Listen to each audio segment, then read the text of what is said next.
because there's that positive and we're talking about polarities, there's also a lot of destructive energy unleashed. Tell us about that. Partly because I think people are being deprived of basic resources and forgotten about many already neglected populations who will be forced to become increasingly desperate, perhaps violent, and so on. Who are you thinking of? Can you think of a couple of examples? Underserved populations, people who are relying on their jobs from paycheck to paycheck, people in the service industries that have been shuttered, restaurant workers come to mind, so many different workers, but people who are just shut down from paychecks. They're not given breaks in terms of food, rent, not as yet anyway, that feel mounting desperation.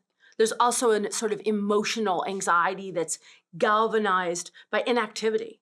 People become reliant on the schedules and the structuring of work.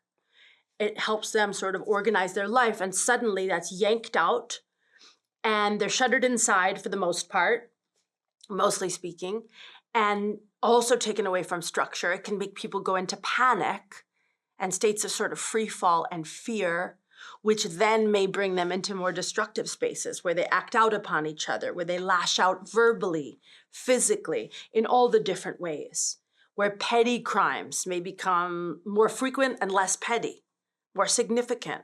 I've heard stories of people being robbed in broad daylight, in very safe places and with seeming impunity. I've heard stories of people being struck. Reasonlessness has intervened. There's no reason. This woman had been struck in the back of the head by a man she didn't know. He didn't take her money. There was nothing, she was able to right herself. The child who was with her was not hurt, but they were both emotionally shaken and disturbed. So these are just actings out described. Perhaps the robbery had to do with financial reasons. The other instance had to do with nothing.